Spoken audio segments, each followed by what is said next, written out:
entrepreneurs and professionals of Tampa Bay. Welcome to your hour for getting the information, the tools, and the connections for elevating your business. Welcome to Getting the Edge with Kelly Wilson. And here's your host, Kelly Wilson. Welcome to Getting the Edge. I'm your host, Kelly Wilson. Thank you so much for being with us today. Getting the Edge is an opportunity to highlight business owners, community leaders throughout the area to talk about their businesses, their products and services, but ultimately to share stories. So we want to know about their trials and tribulations and their successes and their failures and their journey. I'm a firm believer we can learn so much from each other. So that's really what Edge is here each and every week, to share stories. Getting the Edge is a product of Edge Business Magazine. You can check out more information on us at edgebusinessmagazine.com. We're really excited. We have a new website launching soon. I think we're planned for March 15th, and really excited. We'll have more information coming up soon on it, but it looks really good. We're really excited. So excited too. I have a lot of things to be excited about. Edge, we're just excited. But we just had our new magazine launch. If you've not seen it yet, please check out our website. You can subscribe, never miss a copy, and have your own personal copy delivered directly to your home or office. This issue was our new year not-for-profit. It featured over 10 CEOs on our front cover and just amazing individuals throughout. And so definitely, if you have not seen that, take a look at it digitally or order your printed copy. So really excited to be here with you today, as we are each and every week. Would love to say thank you to our show and community sponsors. Pilot Bank, thank you so much for supporting us, as well as All Trust Insurance, your employee benefits partner. Thank you so much for supporting us. If you're looking for your own version of Getting the Edge, your own platform in this new year, actually, I can't believe we're already in February already, check out Tampa Bay Multimedia. The amazing John Gaston and his team, webeamtv.com, and find out more information and consider having your own pod vision, as the amazing John would put it. So again, really excited to be here and again, sharing stories. And I've got a great friend in, and really he's actually was a part of the new magazine issue, and we talked about his, actually he educated us in real estate and talked a lot about his new book that's coming out. So thank you so much for being with us, Kevin Overstreet. Thank you. Thanks for having me. Yeah, so you have a list of titles. President and owner of Insured Title Company, right? Yeah, you have Insured an office, Title Agency. Yeah. West Shore and South Tampa locations. South Tampa and West Chase. Oh. Yeah. Okay, close. I was close. You West. You had the West part. It had West in it. Yeah. And then we've got a new book venture, so we're going to talk a little bit about that, the Fraudshine State, which was, if you've read the latest issue of Edge Business Magazine, you'll know some about that. And then the prequel. Another title agency in Madera Beach called Synergy Title Partners, and that's about a 4-year-old company. It's doing great. And the property prequel is under a gag order right now because we're doing a lot of development on that in order to launch it probably later this year in a big way. But I joke when you and I first met, they're like, when do you sleep? Like we are entrepreneurial, innovative, creative people, but you almost have the bug even more. Like it's fun to watch you and just listen to you talk. And it's crazy when I do sleep. I'll wake up every once in a while with a truly random thought, something that I want to get developed or done, and I'll email myself and also my my business development lady at the South Tampa office. And this morning's email said, "Pig meat, game on, make me move," and then something else that I don't recall. So out of the 4, I was able to direct her on the 3. Went on a wild boar hunt, and they haven't returned my meat yet. So funny. That was, of course, the main thing. Yeah, it's interesting. I mean, we all have our kind of methods of handling our craziness, and I say that in a very fun way. Yeah, you embrace it. I mean, it's fun to be a little. You have to be crazy to have your own businesses and to do what we do. You do. Yeah. A true entrepreneur has to be pretty crazy, has to be a workaholic, and has to, I think, be a little narcissistic, because you're trying to make everyone believe in something that you know is true, and it's very challenging. So you have to always think you're right, even if you're wrong. Kind of. A neutral narcissist, maybe. I don't know. That word's kind of scary. Nutricist. I like it. Okay, maybe. New phrase. Yeah, possibly. Kelly. Yeah, because we talk a lot about how we don't we don't always have all the answers, but it's bringing all the great people around us that do. But one of my favorite quotes is you don't have to see the whole staircase with Martin Luther King Jr. You just take the first step, right? And that's a lot of. I'd rather look at it like that, being just so filled with hope that we know that we're we've got a great chance of being right. Yeah. I don't know. There you Okay, go. I'm rambling. That's okay. It's your show. You know. We have an hour. You might as well ramble. Thank you. If you for don't that. ramble, I will. So. Okay, I appreciate that.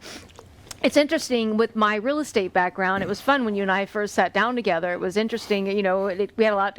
We connected that way Sure. because after over a decade in real estate, I can relate to the title companies and realtors and the mortgage business. So it was interesting to be able to connect on that level. Sure. So tell us a little bit about where did you grow up originally? Let's kind of talk about. On a beef cattle farm in Southwest Missouri, in the middle of nowhere, and that's where I'm from, where I was raised, where I got the hell out of as soon as I could, and ended up going to college in Springfield, Missouri, and then moved to St. Louis in order to work for a title company, and that was '98. And a few years after that, started my first title agency in the Midwest. It did very well. I sold that to move here and take advantage of the robust real estate market, which then became the bust real estate market soon after. Right. We think we talked about that. You moved right at that. Right at the peak. I bought a nice big house in April of '06, and I think it was the following day the foreclosure crisis started, and I got to lose $400,000 on that house. In equity real quick, right? Yeah.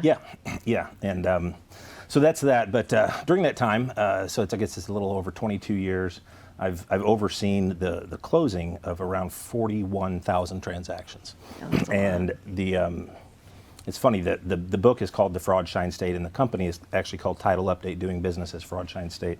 And I actually coined that phrase in 2000, when I was in their Kansas City office for the company I used to work for, who shall remain nameless. And I had moved there from St. Louis, and we were trying to begin a national center, or we were beginning one. So we very, in a complex way, we put together all of the numbers from all of the states as far as average home sale, average turnover rate for sales, refinance rates, and most importantly, title premiums. I was in Missouri where the title premiums were unregulated, and everyone was just undercutting everyone on pricing. There was a month, June of '04, which is our 12th month in business. We closed 864 units, which is an absolute mountain of business. Right. It made a ton of money. And then 3 months later, we closed 600. Still a mountain, and didn't make very much money. So I said, I've got to get out of here and go to a new market where what I'm good at, I can be in a more lucrative market. And so we were looking at all the states, and Florida popped up because we have, here in the state of Florida, we have what's called promulgated rates, or set by the state, that's just a fancy word, that are quite high. And across the board, you're, what is it, tax, title, and search, or however, I forget what that, I mean, all of them, it's pretty much uniform. The title insurance is pretty expensive, and there's a reason for that. And I didn't realize that until a few years of being down here, but it's because of all the title fraud. So title premiums are either set by the state or set by underwriters, or sometimes it's the Wild Wild West, but they're called a risk rate. And the reason they're so high in Florida is because fraud is so high in Florida. We're number one. And we're going to talk a little bit more about that. Yeah. Yeah. So. Well, why title businesses though to begin with? How'd you get into the title business? Well, I was putting my marketing degree and psychology minor to work behind the bar for a few years, and as I think a lot of college graduates do. And then a gentleman who ran a local title company was a regular, and we hit it off. And I took a job there, making terrible hourly wages, and I went to him after a couple months, and I said, "Look, I need to go out and sell whatever this is that you're doing here, or I'm just going to kill myself because I'm not working in this environment for this kind of money." So it went very well. But back, so I had a couple years in St. Louis, and then I got moved to Kansas City to start the national company. And when I said, "Why aren't we looking at Florida?" The ops manager was a very smart guy named Corey. And he said, "Well, at the time, there was so much fraud in the public records that the title underwriters, the people who we are agents for, simply wouldn't insure properties in Miami-Dade and Broward County. So I said, well, hell, they should call it the Fraudshine State instead of the Sunshine State. So that word just kind of stuck with me. And then once I got here in 2005, and really since that time, the amount of title fraud that happens is absolutely astonishing. And that's just the stuff that we see, because the ones that do it well are never caught. Well, and so we'll talk a little bit. You had a copy of your book, I think. So the Fraudshine State is Kevin's new book that he just actually May 7th, correct? Is the launch date? Is that May 7th or right about then? Maybe. It depends on how quickly I can get the edits right. done. I think I've got about 60 pages to go on the final edits. But it's interesting. I didn't. Anyone that owns real estate in the Tampa Bay area, it's interesting when you were telling me about how fraud happens and how people take title, and yes, you would assume that would only have to do with free and clear properties. But Not then at you all. were telling me about mortgage and satisfaction of mortgages, and how it's easy to how to place liens and do. What's interesting is right after you and I talked, and I enjoy watching American Greed. I don't know why, but sometimes it's just these people are unbelievable. And there was a story, and he wasn't totally real estate focused. The guy had all kinds of businesses.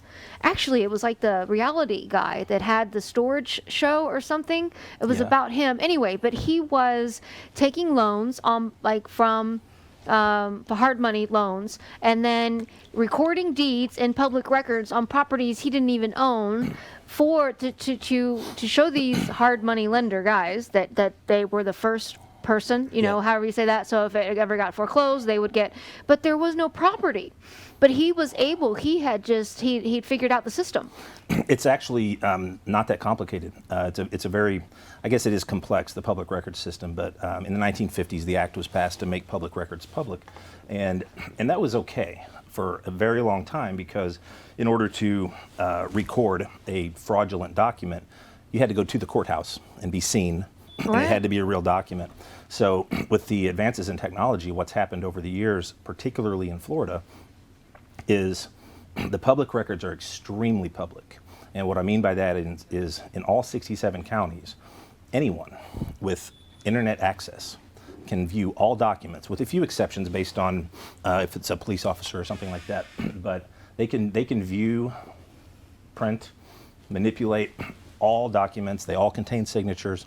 It is public record. It's anonymous. It's free. It's unlimited. Their access to it. And what's happening is they're simply, so here's the big thing that no one understands, that most people don't understand. When you hear the word insurance, you believe, rightfully so in most cases, that this is protection against a future act or a future problem. Health insurance, I may get sick. Car insurance, because I'm a bad driver, I'm going to get into a car wreck. Actually am. A bad driver. I don't know if I'll be in a wreck. But so title insurance is very different in that it is not forward-facing in any way. It only assures you up until the date of the policy. The moment that the deed that puts the new owner in title is recorded, and that'll be to the date and minute and hour.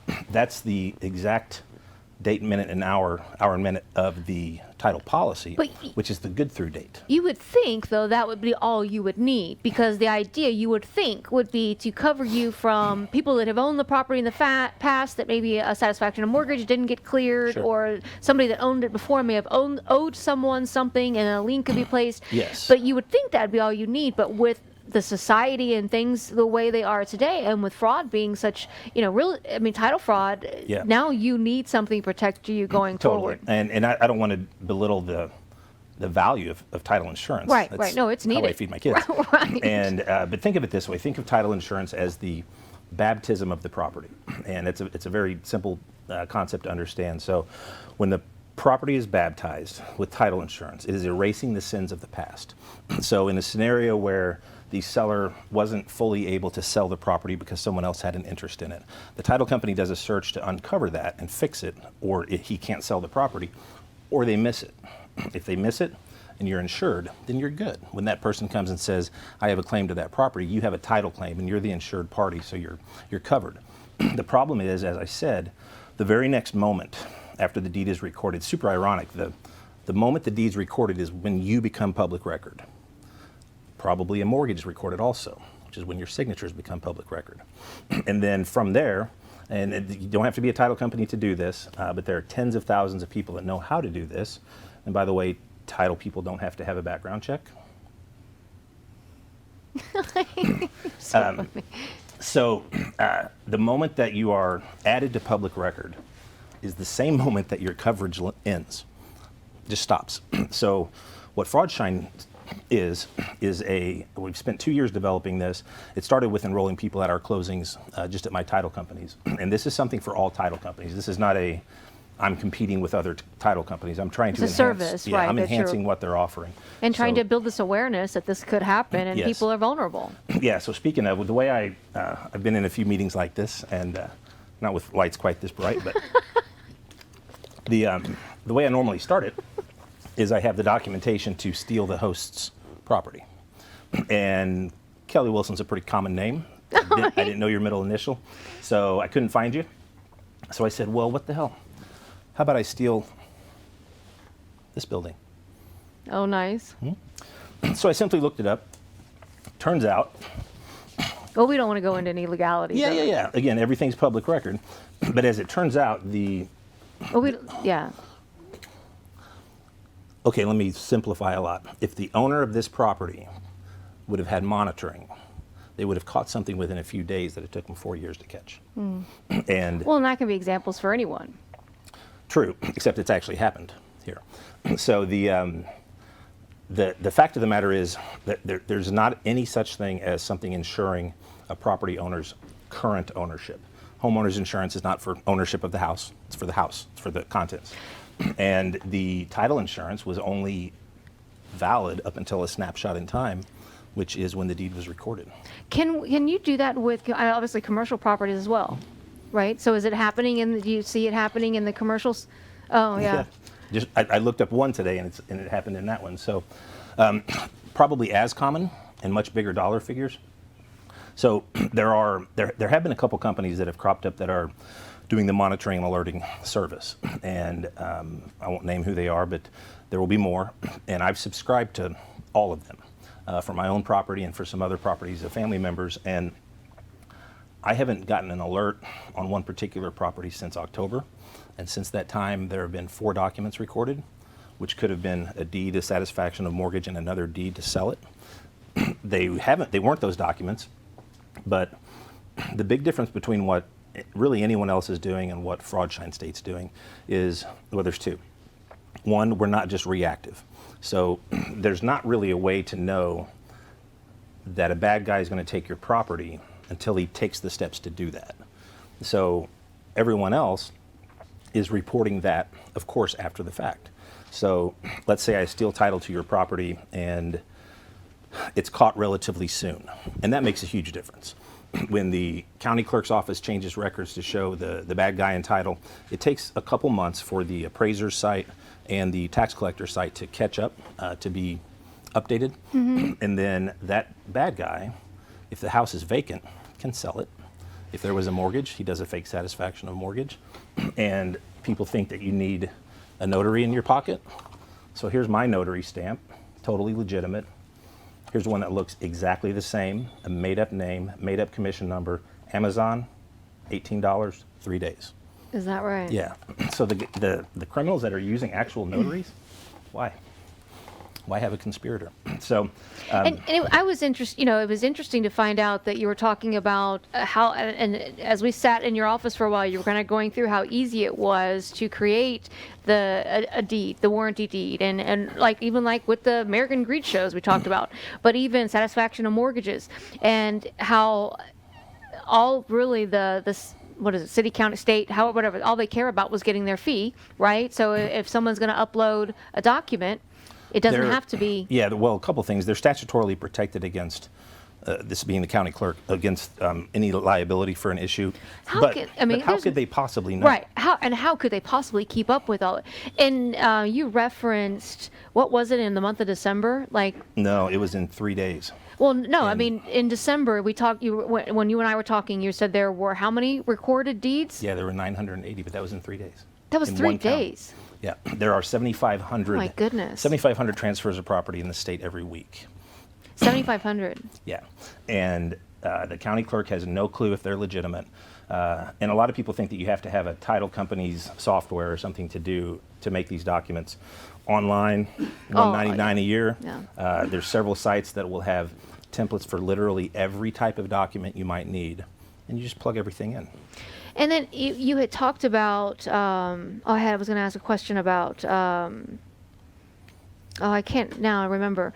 We'll keep going. Okay. It was in regards to the title, or because we were talking about the fees. Okay, I don't remember now. It'll come back to me in a minute. Well, when it does, let me know. What? And then the big advent that really made this extremely easy in the state of Florida is several years ago, over a decade ago, they made it legal to electronically record documents. And what stinks about all of this, the readily available public records are fantastic for real estate because we can get our jobs done quickly and people can sell properties and have title insurance, and that's great. The electronic recording is fantastic because we go from the closing table to the scanner and we scan it and it goes to the county and it's recorded. The problem is both of those things enhance the ease for bad people to do bad things. And so what we, the biggest thing that we do other than monitoring and reporting, so every single month, unlike the other services, you're going to get an email from us. Every subscriber does. And I have a special gift for your viewers at the end of this. So every subscriber gets that email every month. There's nothing new recorded, or there is something new recorded and you need to tell us that it's legit.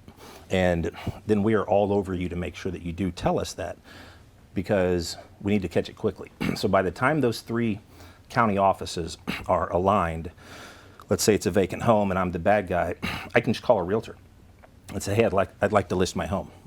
That person is going to go to those 3 websites, maybe just one, and it's going to show that I can sell the house, and then they're going to hire a title agency, and that title company is going to do a search of the records, and if the guy did it right, or gal, then it's going to go right past them, and it's simply not detected. So people ask all the time, what are statistics? You know, how many times per day is this happening? No clue, because most of the time it's not being caught. And so there's actually, when we were talking about your system, that if someone then goes to look up a property and if they have your service, then something actually pops up and says, like a home alarm or something, saying this property is being monitored. That way I didn't have to bring it up. Yeah, no, I thought that's So yes, and this is patented, and this is actually something that we're going to license other providers of this to use. And our goal isn't to get rich protecting hundreds of thousands of properties. Our goal, this can easily be a nationwide company, but we're focusing exclusively on Florida because this is where the fraud's the worst. And so we're going very deep into, this is step 1 of all the different types of fraud that are happening to Floridians, particularly elderly people. But this will help eliminate that, for sure. It will. It will, and then it also causes a problem that I'll get into in a second. So for the bad guy to do a search, and he wants to victimize these people for whatever the reason may be, he's got to be smart enough to get to the county's website, which is not rocket science at all. And then he's going to find the documents that pertain to the property that he has to deal with. So maybe there will be a deed from when the owners took title. Maybe there's a mortgage he needs to satisfy, and who knows what else. What we record is a notice that he can never not notice. Happens to be this document right here, and here's a copy of it. So this is the security alarm sign in your front lawn that makes them go away. And this is real, and it says this is a notice of title fraud monitoring. Any changes to the title ownership of this property will be immediately reported to the subscriber and law enforcement if necessary. That's 100% going to make them look elsewhere. Right. Well, there's enough other properties to pick from. That's the thing. So leave this one alone. Kind of like that alarm, for the thousands of house new, alarm, thousands of new leads every week, and they don't even have to be local. They can. Well, what I thought was just crazy is when we first started talking and you were telling me about this kind of happening, and that you were telling me a story about a guy that then I think this is what really prompted you to write the book and really try to do something about it and get involved. And what I think is crazy is the fact that this guy was doing this stuff and he's still doing it. That's what's so alarming. In a nutshell, and I can't say too much about because Of it's still course. an ongoing case. Right. It's not ongoing anywhere, but it's ongoing. That's unfortunate. So yeah, we'd implemented this for our buyers at closing, kind of as a test. So my thing is always want to prove a concept before I'm going to Absolutely. start spending a lot of money on it. Great business tip. Yes. Yeah. Okay. And in the middle of that, Synergy Title, the office in Madera Beach, they caught a gentleman trying to sell 16 stolen properties. 16. 16 to one of our investors. And stolen meaning Typically, he purchased them from dead people. nice, right? Yeah. So Death certificates. another piece of the Yeah, problem. death certificates don't go into public record because of privacy laws unless a family member places them there or has someone like us place them there. So these homes are obviously not in a trust of any kind, right? Okay. It's simple. Look at the obituaries. Who's not survived by anyone? Okay, so now there's an estate that hasn't really been established that owns this property. Right. Then go and look at let's say there's 10 of them. How many of them own properties? Let's say there's 5. These 2 didn't have a mortgage, just a deed. He bought one property from a lady that had been dead for 8 years. So the remarkable thing is he was sloppy, and he did get caught. Well, eventually, he'd been doing this for so long, right? Eventually, you're going to make a mistake. Did I mention he's a licensed real estate broker? Yeah, that's Yeah. so scary. And still, December of 2018, my closer, she's fantastic. She called and said, "Hey, this is what's going on." I said, "All right, call the cops." So what was going on? He was attempting to sell 16 properties to one of our investor clients. Okay, so And- all 16 at once, and that's Yeah, basically. And we got lucky in 2 ways. Our client made the comment, "Wow, what a great deal. These are kind of underpriced," which isn't typical for investors to underprice their properties unless they just really need to sell them. And then the other thing that was so great is one of the forgeries, the lady, which probably wasn't, well, it wasn't her, she's dead, one of the forgeries misspelled their name. So they left an L out. So Leslie, my amazing closer, she caught it, got in touch with, first talked to him. I said, "Hey, I know what you're doing." He laughed at her and said, "I'll make you a lot of money." and he And then propositioned her. Yeah, and then he said, "I'm not hurting anyone. Look, I'm helping buyers find homes." And he did have 2, allegedly, but we know, 2 title agents, closers at title companies helping him. And a lot of the people that someone would say, "I'll make you a lot of money," would have said, "Let's talk." And there's a local title company here in Tampa Bay that I won't say who it is, Yeah, but they please. were, we have no idea if they were helping the bad guy or if the bad guy just outsmarted them, but there were over 60 stolen properties pushed through their title agency. And something most people don't know is if you take title with a fraudulent deed and it's found out to be fraudulent, your title policy doesn't even protect you against the past. You're literally homeless. So what about the title companies? I mean, we talked about this a little bit, and when we met before, I mean, you have to have so much, you have to have an underwriter, right, with these title companies. So you have the underwriter who then protects, but they could lose their underwriting. Yes. Could they, I mean, right? So, and then, but that is a lot less, because, back years ago when I was in real estate and I worked for title companies, starting out and had a lot of experience there, but I remembered there being a big bond or something that had to be there in order to be able to have your own title company. Yeah, So- there used to be it doesn't seem to be very prevalent anymore, but there used to be what's called defalcations. And that's just a criminal owning a title company or a title company owner deciding to be a criminal. And that's simply taking the money out of the escrow account and disappearing. And that's happened a few times. And I do want to say, I mean, I have many title insurance owner friends, including yourself, and real estate agents and different. So there are really good ones out there, but unfortunately, in any type of industry, there are bad ones. The also. vast majority of people are great. I tell folks, if you're looking to choose a title company, if you can find one that made it through the storm Absolutely. of 08 and 09 without having to sell out or anything like that, and they're still in business and still structured similarly, they're good at what they do. Absolutely. And there are a lot of title guys smarter than me and a lot of companies that do way more business than mine do.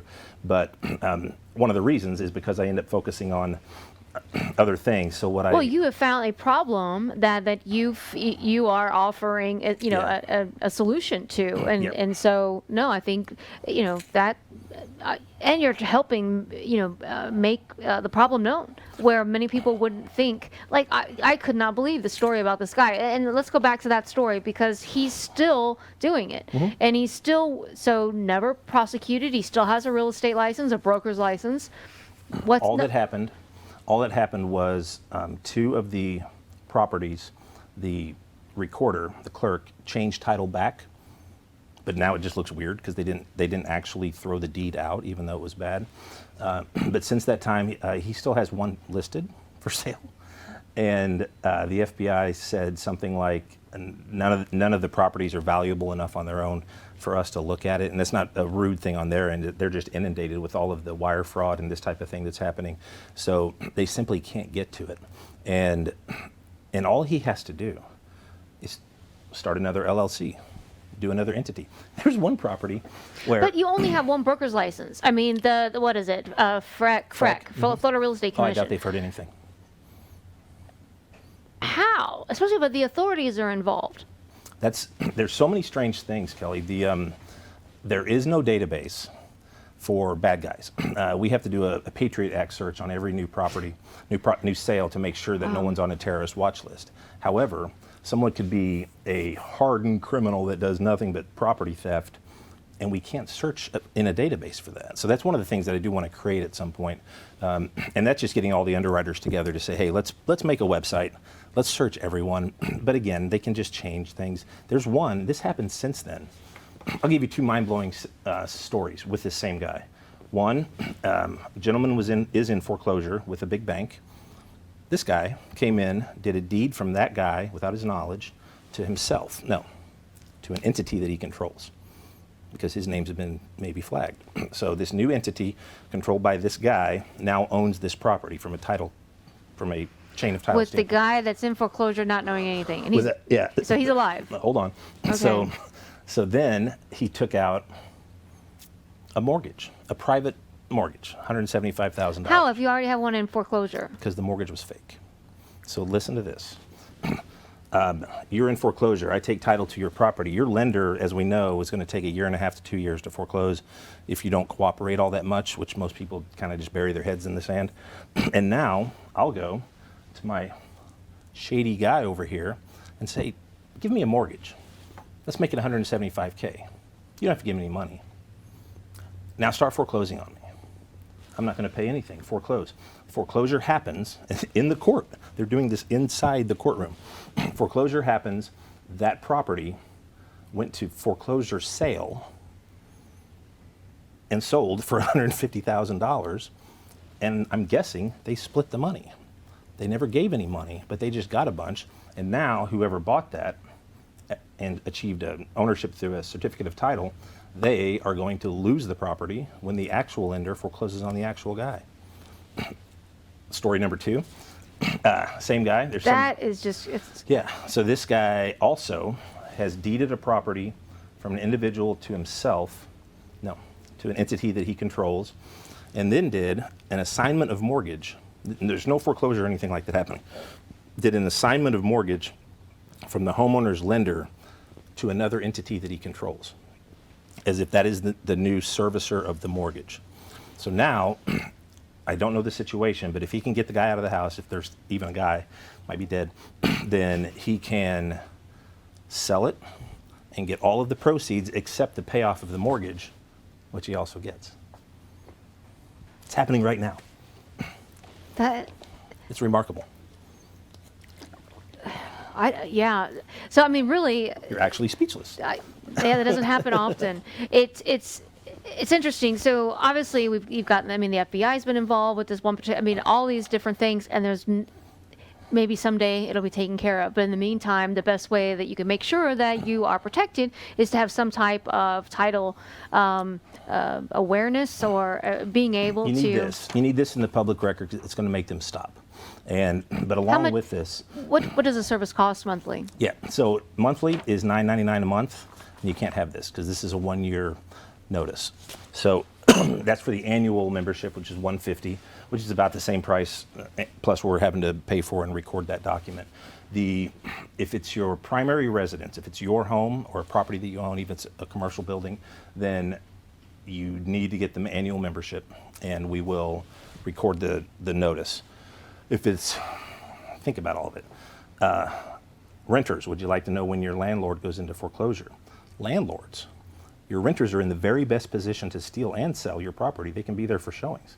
And there are companies that own thousands of rental properties in Florida, all free and clear from when they gobbled them up during the foreclosure crisis, when there were 1,400 new foreclosures every day in the state.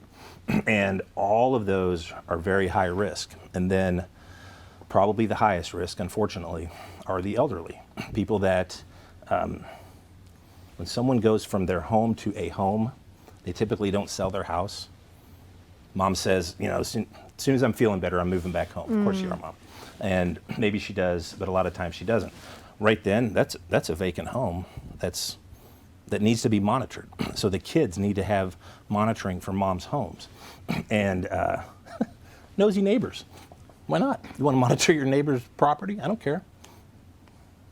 Interesting. Yeah. So the applications for it are almost, it's mind-boggling. And keep in mind, this is only the portion of title fraud that is committed against innocent people.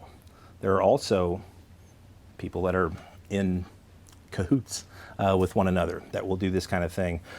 Bad guy leaves with the money. Former owner says, I had nothing to do with that. I want a quiet title suit, take that deed out. And then he gets title back, but the money's still gone. He still has his house. There are, this is the Fraudshine state. And my goal is to eliminate this type of fraud. We're recruiting title agencies.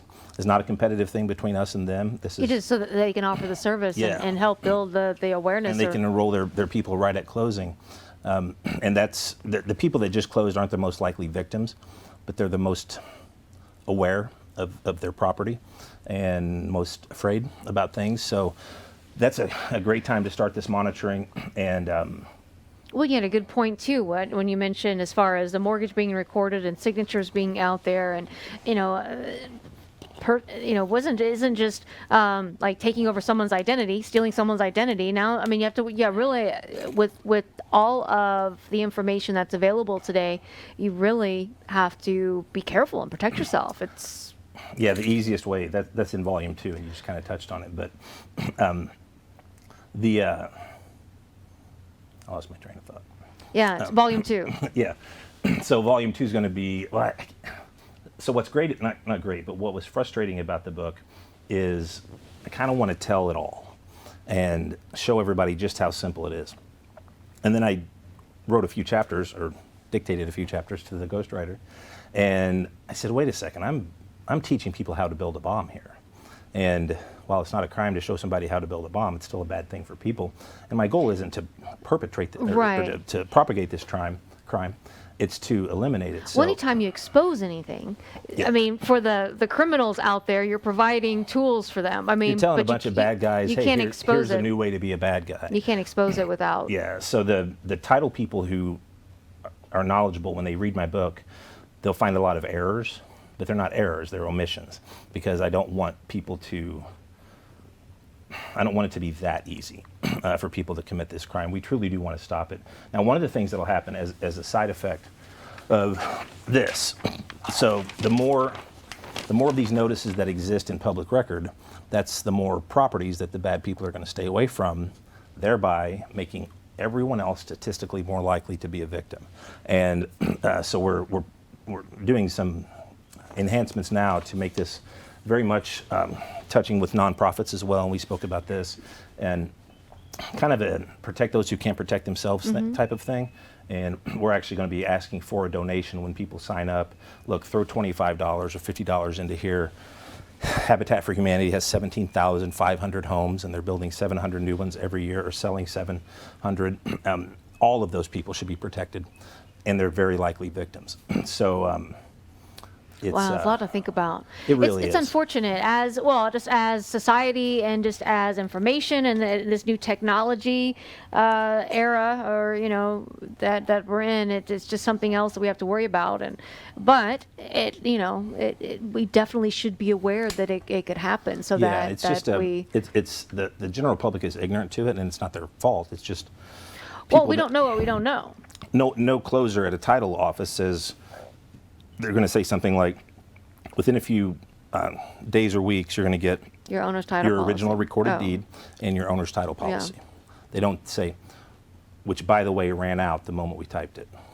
But again, I wouldn't assume, or I would assume that that's okay because I'm not going to do anything to the property, so I don't need it going forward. But today, it's beyond just what you're going to do. It's thieves and criminals out there that can do something on your behalf without you even knowing it. Yeah, and one of the things That's where the difference, I think, is now in today's society. Now, in the book and also on the website, we have the Do-It-Yourself guide, and I encourage everyone to try that. It's about 10 or 12 steps. It's roughly the same in any county in the state of Florida, but a little bit different based on the website. That will show you it'll show you two things. One, how you can check your own title. If you're not doing that at least annually, you're crazy. You should do it monthly, but who's going to do that? And then the other thing that it shows you is just how easy it is to find those records, because you don't have to know anything about title necessarily to find all of this. I was gonna say, people probably Google themselves, Google, and just to see, if there's anything recent. So Yeah, it's have the same. you Googled your title? Right, No right, one has. right, Yeah. right. So what about one day into the development of the book, the editor called me and said, she's like, okay, Kevin, this is crazy, weird stuff, but you're creating a lot of mistrust amongst everyone for the reader. And so why should the reader trust you? And I immediately said they shouldn't. And they need to understand there's no trust in today's world. Mortgages didn't have to exist until people had to foreclose on an unpaid debt. No one trusts anyone. The lenders don't trust the realtors or the people to handle the money, so they have to use a company like me, who they also don't trust, because we have to have all Right. types of insurance and everything. So what I absolutely recommend is at least two types of monitoring. Some counties have it for free. Sign up for that. For sure, it's based on your name. It'll send you an email when your name is used. You would have gotten 172 emails this last year, so because you have a common name, and that's inundating, obviously, and it's hard. It's again reactive, but it's also not that terribly user friendly. But it's free. Then take a trip down to the clerk's office. Hang out with those people, and do you trust them? No, and it's nothing against them, but you don't know them. And they have the ability to manipulate all of these things. Then do your self-check, like the book and the website instructs you. And then also hire us or one of the other companies if you choose. But we have a superior product and it's less expensive. You're going to spend less to protect your biggest asset than you spend on Netflix. Yeah, interesting. Again, there's just so much to think about, but it's great kind of building awareness. What is the website for the book? Yes, to the free gift. So the website is fraudshinestate.com. And when you go there today, we have 100 free spots. So put in the promo code No Fraud, all caps, NOFRAUD. Also our phone number, 813-NO-FRAUD. 813-NO-FRAUD. Yeah. And that will make it free. And we're allowing just 100 people to do that. We want to get more activity in the system so that you can give us some feedback. We've got a lot of people signing up, but as a thank you for bringing me on the show, I wanted to extend that to your people. And if you get in there and No Fraud doesn't work, then you're either 101 or after. But still sign up. It's $150 a year. Yeah, no, it's a great saving. Thank you for offering that. Absolutely. I appreciate it. No, it's a $15,000 gift I just gave you. Wow. No, yeah, no, you're right. Especially when you look at it no, I appreciate it. Thank you. And it is something like, it's unfortunate that it's something that we need to know, but it is something that we need to know. I couldn't believe it when you shared the stories. What I was most bothered by was the guy that was still doing wrong and really without any issues. It's yeah, just, we originally we were delaying the book release until there's a finality to that story. Well, right, and that's, I guess I don't think there's going to be one.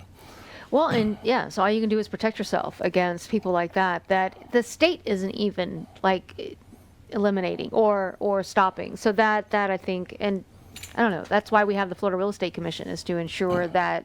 Anyway, so that's really interesting. So we've got the website. Thank you. Yeah, we definitely want to encourage people to get that. It's interesting. We'll have to have you back on in the future too, because you have a lot of new other things coming up. See, I imagine now everybody realizes you don't sleep. I mean, it's what. When you have these ideas and you want to do something, what is your tip and strategies on making them happen? I mean, you're so innovative, and you have multiple title companies, multiple locations, multiple projects in the works. I might not be the right person to ask how to implement because I struggle with that greatly. So you're the innovative, creative one. Yeah. So my thing is always my good and bad thing is that of course you've heard the phrase, I can't see the forest because of the trees. Mm-hmm. That means you're getting caught up in the details and you can't see where you're going. I have the exact opposite problem where I can't see the trees because I'm looking at the big picture. So a lot of entrepreneurs have that. Yeah. So this with Fraudshine State, that is one of 15 items, services that go into this massive thing that we're building that I don't really want to talk about too much yet, but soon. And that will absolutely revolutionize real estate. It will, every meeting that I sit in and people are talking about how deals fall apart and how sellers are suing buyers and vice versa. Well, typically the other way around. There's a lot of moving parts in any real estate transaction. Yeah, and what we're going to create is absolute transparency from everyone involved in a transaction, and keeping that same mindset of you can't trust anyone. you truly can't. Well, it's unfortunate. Ultimately, yeah, you got to look out for yourself. But what you can trust is a system that is holistically working for the transaction. We're not ready to get into that yet, but Fraudshine State is one tiny portion of that. It's just the one that we have to create because no one's done this. This is an invention. So as strange as it sounds, I'm very focused on this one thing, and it's this tiny piece of this massive thing that is so far down the road. You're getting better at compartmentalization. I think so. Yeah. But where we're going, or where I'm going to die trying to go, is to a whole new market in real estate where we just fracture it. And we take the 80% of the people that are good people, buyers, sellers, realtors, lenders, title people, all of that, and they're doing business the right way in these transactions that simply don't fall apart. And then everyone else can go swim in the shark pool with each other. Because the problem right now is you have all these great people that are being harmed or affected or influenced by a few bad apples. So we're not going to change them. You can't unrot an apple, but you can segregate them if everything works out. So yeah, that's it. Just a complete change to the entire nation's real estate market. It's all I'm trying to really do. Yeah. But it starts with $150 a year for each property, and please give to our philanthropic side. Yeah, no, it's definitely, like I said, it's enlightening just to know that this is out there. And do you have any, other than real estate, I know you're very real estate focused, are there any other resources that you enjoy or that help? Like hobbies? Yeah, well, yeah, or leadership, or you do lead teams and grow businesses. Yeah, I do. I have a seminar company. It's been around for about 5.5 years. Oh, just another one of the companies, right? Yeah, you mentioned that one. I've actually sidelined it just so I could have a little more time and energy to put into this because this is so urgent. Going back to compartmentalization, right? Yeah. I mean, it is important to identify. Yeah, I've got a sign on my wall that said entrepreneurs work 100 hours so they don't have to work 40 hours for someone else. I'm like, 100? That sounds easy. Yeah. But, right. Love shooting, love hunting. I grew up in the middle of nowhere in Missouri, hunting for food, and now my son and I are very much into that. We go shooting all the time, and we lift weights once in a while, and love spending time with my kids, who I feel like I neglect quite a bit, and then when I'm with them, I feel like I'm neglecting my work. So it's a battle for sure. It is. To try. It's not balance; it's battle. That's very good. Well, and we all want, a balance, but who's to say really what that balance exactly is? And it is a battle. We're all in a battle for the balance. Yeah, my thing is I've always, and I don't think it's good. I think it's more of a curse. But like I would have way more money. Frankly, if I had just stayed in my lane and done title. We're great at it, and if I just focused on promoting that, things would be better financially for me personally. Not that they're bad, but I don't. It's not my motivator. I see a problem, and this is a real problem that good people are being harmed by bad people. And there's a solution. Yeah. So let's fix it. Yeah. Other entrepreneurs, though, I think respect that and admire that in each other, because it is, if we'd all just kind of stay, we all want more and want to give more, but it is, and we're willing to do more. And this will make a lot of people mad, but I do that sometimes. Yeah, too. we're not into making people mad on the show. Okay. We're in a happy place. Ruffle some feathers. So I say, I've always said that a true entrepreneur is someone that creates. Absolutely. And not necessarily, not someone who works for a company and then goes and does the same kind of company and just does a little better. That's good. That's what you should do, frankly. I wouldn't want my kids to go through life the way I have with their head, but just copying someone's idea and enhancing it or expanding on it is fantastic. It's good for growth and everything, but an entrepreneur is someone, to me, that says, all right, here's something that's just not being done, that needs to be done. Can I do it? And then figuring that out. Yeah. And running with it. Yeah. I guess there's different types and different levels of, I mean, obviously being the founder of something new and different and revolutionary, I think, pioneer-like, we all want that, right? And it's crazy. You don't, there's no roadmap. There's no blueprint. Right. We're creating it as we go. That is tough. So, and exciting. Yeah. That's, I think, where I look at, those that own franchises are a little different than those that created their own roadmap but still, business ownership, we want to celebrate and endorse that as much as we can. The franchisees are smarter. Yeah. Here's a system that works perfectly, and I can get a McDonald's or a Starbucks in this populated area. It's easier. That's brilliant. Right. Yeah, but there is no roadmap when you start from scratch, and it's a lot of trial and error, trying to figure out what works and what doesn't work, and being able to pivot when necessary. And I always say good judgment comes from experience, and experience comes from bad judgment. Yeah. Well, I always say, we learn more from what doesn't work from what does. It's and that took me years to figure that out, because at first, you never want to make any mistakes, you don't want to fail, you just want everything to go the way it's supposed to go. The foreclosure crisis, that was devastating, and so many of our competitors or other title people went out of business, and we were close. I take no shame in that. Well, I was in real estate during those days. It was a $1,300 from being done in 2009, but we made it through. But that was a humbling for sure, but also a very positive thing, because it's not just a badge of honor to make it through something like that, but it is. When you see just how bad things can be, you really appreciate how great they are. It's like people that are mad about whatever. Okay, go live in a third world country for a while where you don't have running water and food, and I bet you won't be pissed about your neighbors being too loud. No, I think it was such a terrible time, really, when you're used to making a certain amount of money, and you go to making maybe a tenth of it because everything had just stopped. And I think so many of us believed that it would just be okay, and we would, something would pop, and when we'd be okay. Well, that never happened, and it really set a lot of us back. But looking back on it now, I wouldn't trade anything for anything. We all have a story, and I think it truly is true. What doesn't kill us truly makes us stronger. I don't even think we realize how strong we are half the time. Right. But that period of growth, you can't pay for that. That you learn that through going through. Good thing we couldn't pay for it. I didn't have any money. I know, and that's one of the that's one of the reasons I think we're here today, and why I am such an advocate for crazy people like us. Yeah.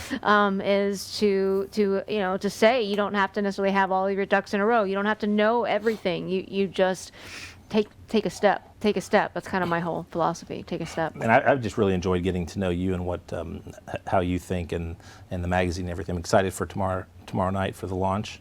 Right. Well, it'll be a bit in the past by the time this comes. It's my first time on here. I probably shouldn't have said pissed earlier either. That's okay. I've caught you a couple times. No, yes. No, yes. Really. I'm really excited for last week's party. How about that? Me too. Yeah, actually, well, since you've let it out, yeah, our big launch party is tomorrow night, so we are really excited about that. That's why I don't have any of the recent copies or the new copies with us today, but really excited for that final version out tomorrow. So, yeah, really excited. It is very interesting, and I enjoy. One of the reasons I have and provide the platforms is because it's interesting to talk to so many people that are like-minded people that are innovative, and I hope that we can inspire others if they're not currently in doing what they truly are passionate about. You know, you are truly passionate about what you do, and I think everybody wants to do that or be in a world like that where when you're around it, it's electric, and when you're in a group of people that are like that, and I've been in many of those, it's a sense, you can feel it in the room, that you've got a lot of just brilliant people that are totally different from one another, but the same, different products, different services, but kind of the same mindset of all in. And we can all be at different levels of, or at different spectrums of where we are in our businesses, and yet we can still come together and learn a lot from each other, and even, you know, being here on the show each week. So, well, thank you so much for coming on and talking with me. The time always goes so fast, but tell us the website again. FraudShineState.com. Okay. And when you enroll your property, put in the discount code of no fraud, and that will make it free, and you'll see what we do. And any questions or whatever, just ask them from the website. And great. And 100 people just got their homes protected against the most devastating crime financially that's happening. It's great. Thank you again so much for being with us, Kevin. Thank you. Check out our website, edgebusinessmagazine.com. Subscribe to the new magazine issue. You can subscribe to our newsletters and keep updated on everything that we have going on. Thank you so much for being with us, and we look forward to seeing you next week. Until then, never stop dreaming. See you soon.